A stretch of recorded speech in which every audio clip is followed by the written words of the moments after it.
It's 2 a.m. You're staring at the ceiling.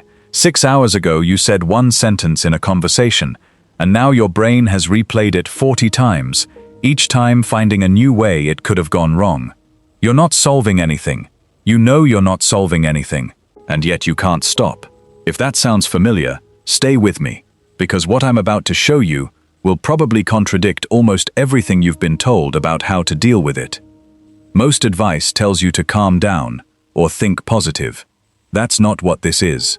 This is a method built by people who had far more to overthink about than you do, and who figured out, with brutal precision, exactly why your mind loops the way it does, and how to make it stop. It comes from the Stoics. Marcus Aurelius, a Roman emperor who governed the most powerful empire on earth, while quietly writing himself notes on how to master his own mind. Epictetus, a man who spent part of his life in chains, and still became one of the sharpest thinkers history has ever produced. And Seneca, a statesman who faced the kind of catastrophe most of us will never know, and turned it into some of the clearest writing on human psychology ever put on paper. Here's the part that should bother you a little.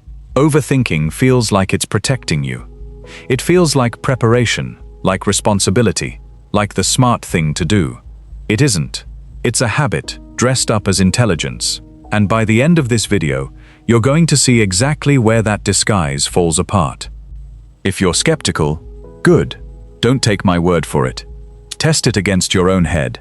And if this changes something for you, share it with the person you know who's stuck in a loop right now, and subscribe so the next one finds you.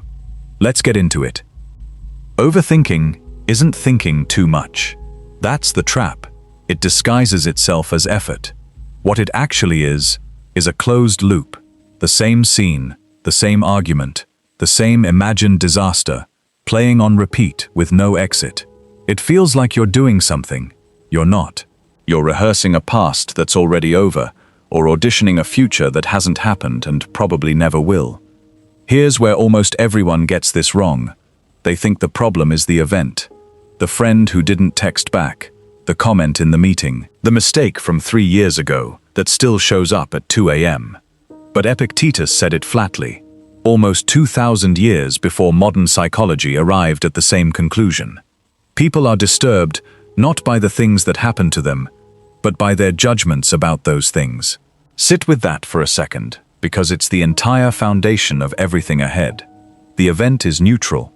The friend not texting back is just a fact. They're mad at me is the story your mind wrote on top of it.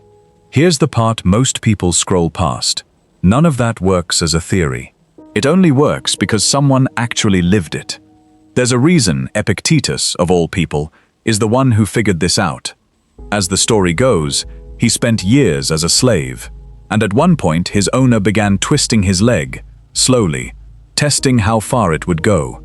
Epictetus is said to have told him, calmly, "If you keep doing that, you'll break it." And when it broke, he added, just as calmly, "I told you it would."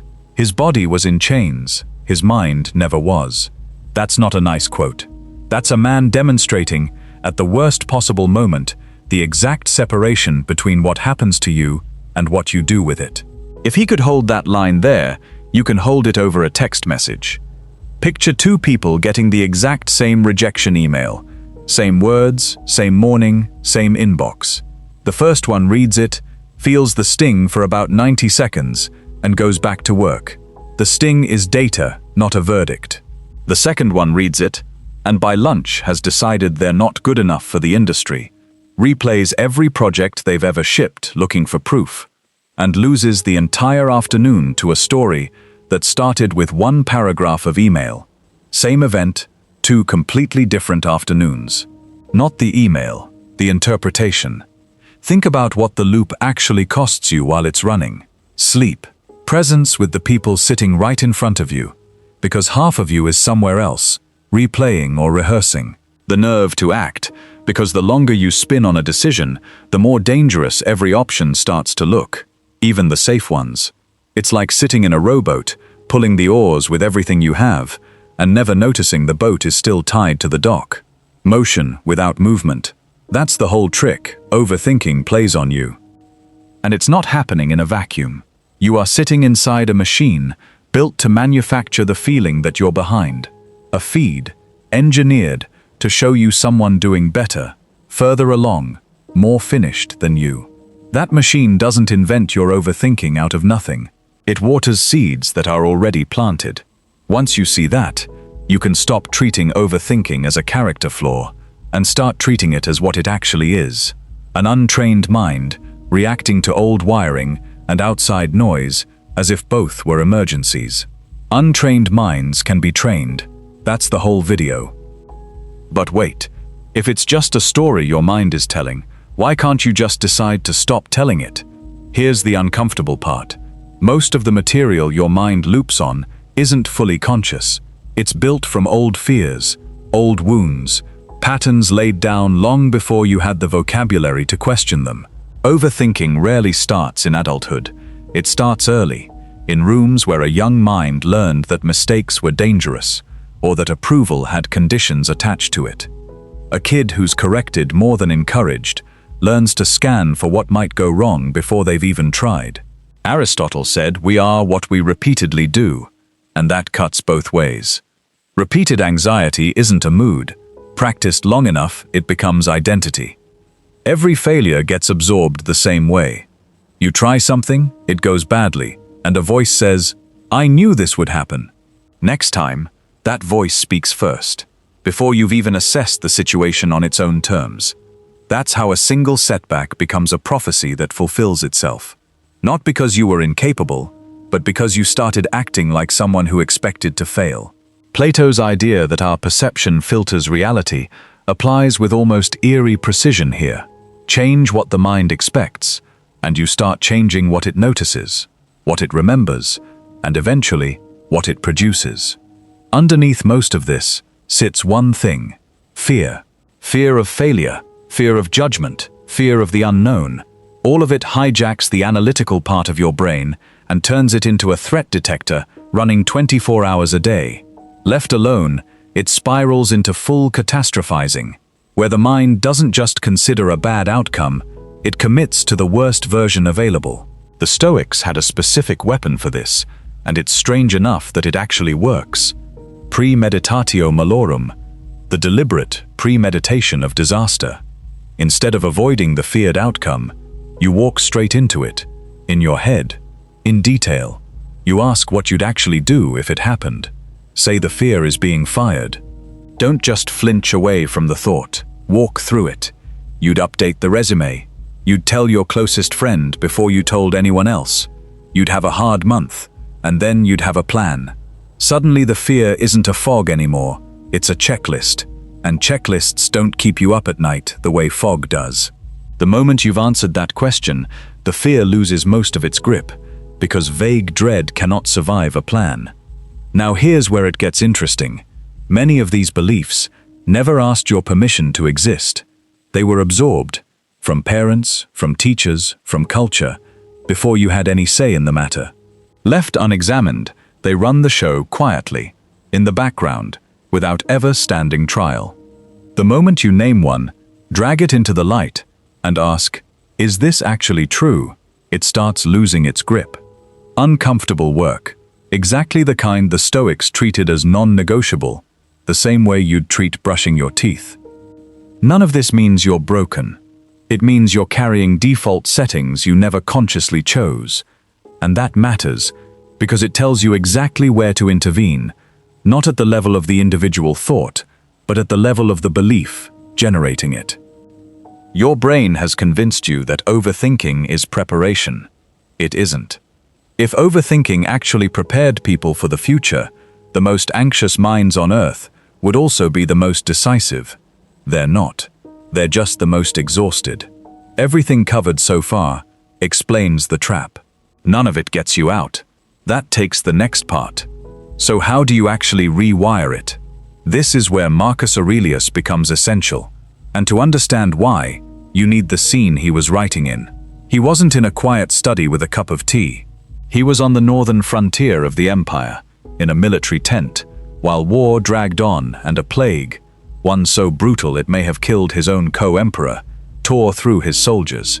His empire was bleeding, his health was failing, And in the middle of that, by candlelight, he wasn't drafting military strategy. He was writing himself a note, for no one else's eyes but his own. You have power over your mind, not outside events. Realize this, and you will find strength. A man watching his world catch fire, reminding himself of the one thing fire couldn't touch. That sentence is the hinge everything else turns on. You don't control whether the project gets rejected, whether the relationship ends, whether the future holds difficulty. Marcus Aurelius, Emperor of Rome, didn't control any of that either. What you control is the interpretation. That's it. That's the whole lever. And it's always been enough, because it was enough for a man losing an empire to plague. Renewing the mind starts with brutal self-honesty. Aristotle said, knowing yourself is the beginning of all wisdom, which, translated into your 2 a.m. ceiling staring, means becoming an observer of your own thought patterns instead of an unquestioning passenger in them. Which thoughts are actually serving you? Which ones are sabotaging you before you've even started? This isn't about denying the emotion. It's about examining it closely enough to separate real signal from exaggerated noise. What you resist tends to persist and grow. What you examine honestly tends to lose its charge fast. Socrates said, "The unexamined life isn't worth living."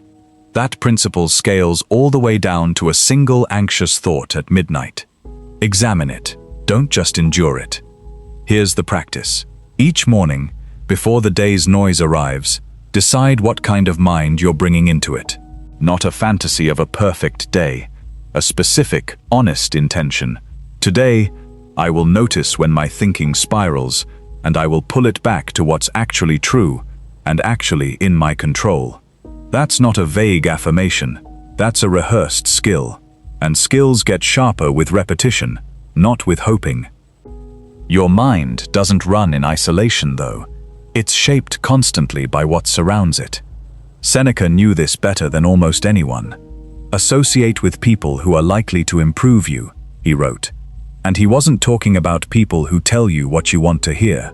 He meant people whose honesty makes you sharper, not people whose company just feels comfortable. His own ending puts that philosophy to the test. Nero, the Emperor Seneca had once tutored as a boy, sent word that it was time for Seneca to take his own life. Soldiers stood in the doorway. His wife wanted to go with him. His friends were openly weeping in the room. And by the accounts that survive, Seneca spent that final hour not panicking and not begging. He stayed steady enough to keep dictating his last thoughts to a scribe, and spent much of his remaining time comforting the people who had come to comfort him. Not a man quoting philosophy, a man practicing it in the 1 hour it actually mattered most. If his composure held there, it can survive you unfollowing a few accounts. Aristotle split friendship into 3 kinds: friendships of usefulness, of pleasure, and of virtue. The first 2 dissolve the moment the usefulness or the fun runs out.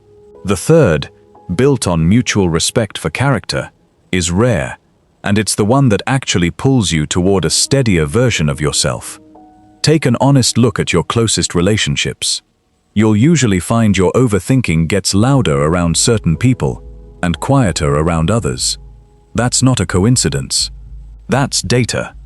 Plato's cave is worth revisiting here. Prisoners spend their whole lives watching shadows on a wall, convinced the shadows are the entire truth, because they've never seen anything else.